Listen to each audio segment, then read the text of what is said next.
Hey everyone, and welcome. Have you ever been reading the Bible and you come across one verse that seems to say the exact opposite of another one you just read?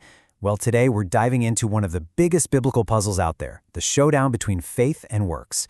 Are two of the most important apostles, Paul and James, totally at odds? Or is there a deeper truth we're all missing?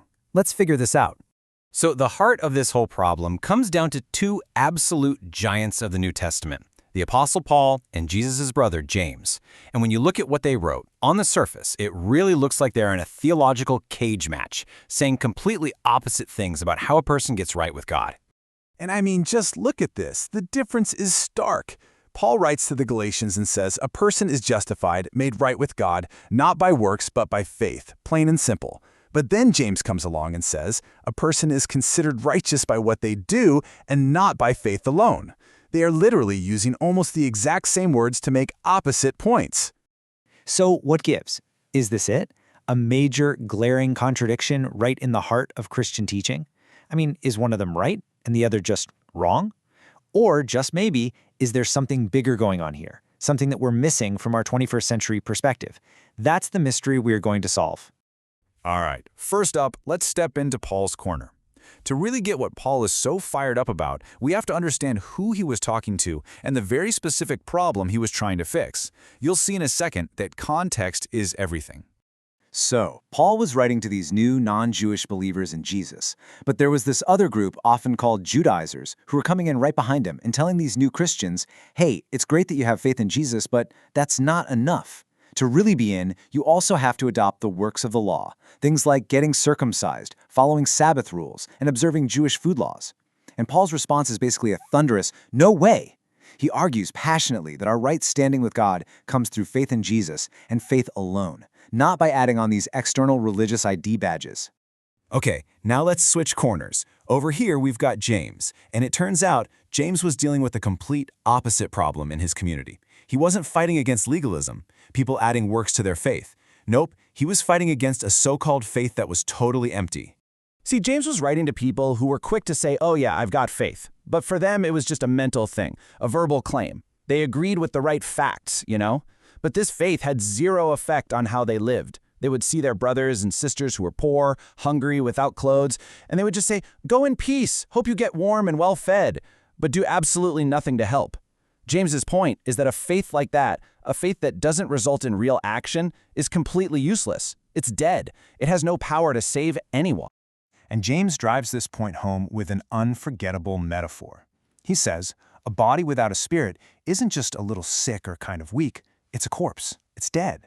And in the exact same way, he argues, a faith that has no actions, no deeds flowing from it, well, it isn't just an immature faith, it's a dead one. Okay, so we've seen the two very different fires Paul and James were trying to put out. One was fighting against adding works to faith to be saved, and the other was fighting against a faith that had no works at all. And understanding this, well, it brings us to the real turning point of this whole debate. Which brings us right back where we started. So what is it? After hearing both sides, what's the final answer? Is it faith or is it works? And the big reveal, the thing that solves the puzzle, is that this is actually the wrong question to be asking. Pitting faith against works, as if they're two competing options, completely misses the point that both Paul and James were making. The much better question, the one that really unlocks this whole thing, is this. What is the nature of a true, living, saving faith? What does it actually look like? And here's the answer that brings it all together. For both Paul and James, true saving faith isn't just some passive belief. It's a dynamic, living trust in God that inevitably changes you and produces the fruit of good works. See, the works don't save you, but they are the undeniable evidence that your faith is real. So it's not faith or works, it's a faith that works. Okay, so that makes a lot of sense. If true faith naturally leads to good works, that raises another question. What about all those works that are laid out in the Old Testament law? What's their role for Christians today? Well, Jesus himself gives us the master key. He says he didn't come to just get rid of the law, to abolish it. He came to fulfill it. That means he is the destination, the reality, the completion of everything the Old Testament law was pointing toward all along. The New Testament uses some really cool metaphors to help us get this.